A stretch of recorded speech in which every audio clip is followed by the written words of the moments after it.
చేయాలని ఆశ ఉన్నా, ఇతరులకి చెప్పలేకపోవటానికి కొన్ని అడ్డంకులు ఆ విషయాలు కూడా చూసాం.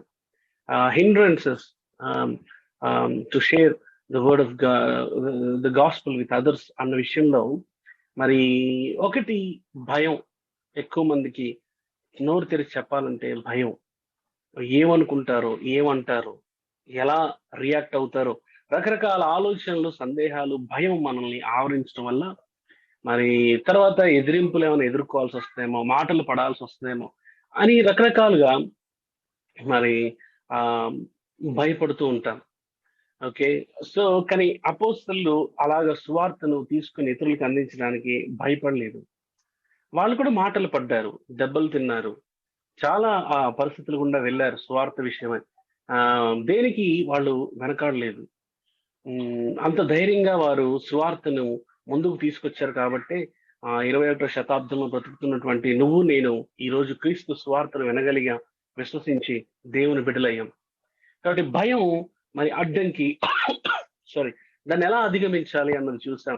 యేసు ప్రభు మత్తయి సువార్త 28వ అధ్యాయము 19 నుంచి 20 వచనాలు మనం ఆ 2 వచనాలు కనుక ఆలోచన చేసినప్పుడు, కాబట్టి మీరు వెళ్ళండి, సమస్త జనులను శిష్యులుగా చేయండి, బాప్తిసం ఇవ్వండి, బోధించండి అని చెప్పాడు.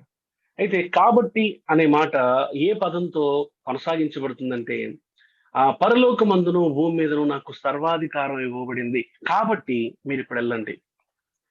సర్వ శరీరుల మీద నాకు అధికారం ఇవ్వబడింది, కాబట్టి మీరు ఇప్పుడు వెళ్ళండి. మీరు ఎదుర్కొనే ప్రతి మనిషి నా అధికారం కింద ఉన్నవాడు అని మీరు నమ్మాలి అని ధైర్యాన్ని నూరిపోసి వారికి గొప్ప పని అప్పచెప్పాడు. అంతేకాదు, మీరు వెళ్ళేటప్పుడు ఇదిగో సదాకాలం మీతో పాటు నేను ఉన్నానని మర్చిపోవద్దు. ఎవరైతే ఆ పని మీద ఉంటారో, ఎవరైతే ప్రభు పని పట్ల కన్సర్న్ కలిగి ఉంటారో, సదాకాలం కొండంత అండగా ఆయన మన వెనకాల ఉంటాడు.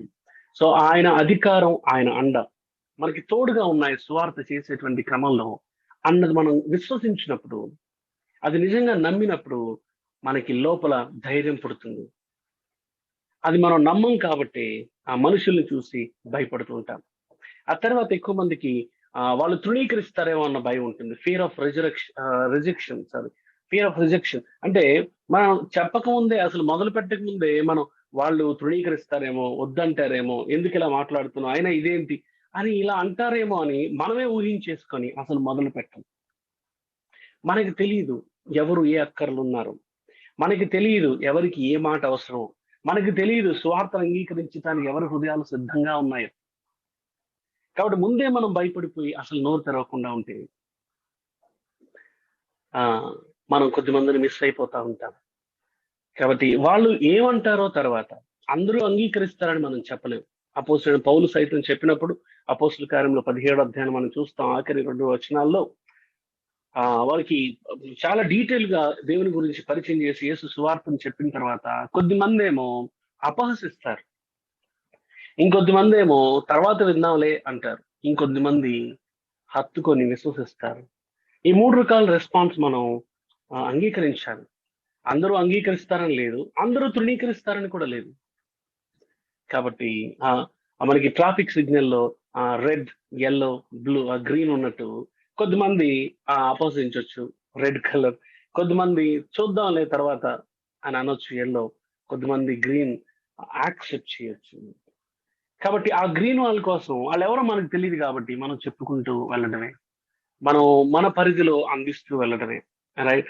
ఆ తర్వాత కొద్దిమంది ఏం చెప్పాలో తెలియదు, అందుకే నోరు తెరవదు.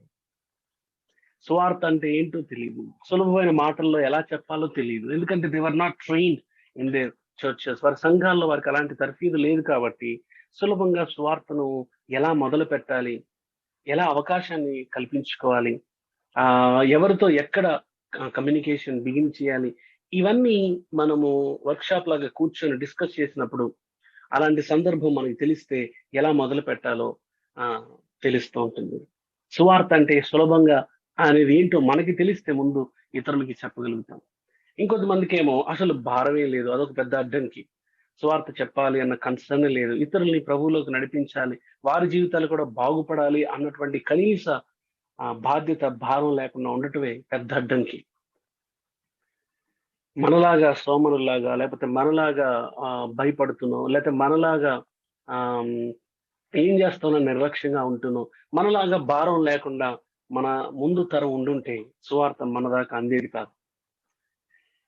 కాబట్టి మన వంతుగా ఈ తరంలో మన పని మనం చేయటానికి బాధ్యత తీసుకుందాం, భారం కలిగి ఉందాం. ఇంకొన్నిసార్లు మా సరిగా మార్పు చెందకుండా మరి మనమే అటొకడుగు ఇటొకడుగులా జీవిస్తూ, మనమే మన అంతరంగ వ్యక్తిగత జీవితాల్లో, కుటుంబ జీవితాల్లో, మన ఉద్యోగ జీవితాల్లో, వ్యాపార జీవితాల్లో మన సాక్ష్యం సరిగా లేకుండా ఉండటం వల్ల మన నోరు తెరిచి చెప్పడానికి ధైర్యం సరిపోతుంది.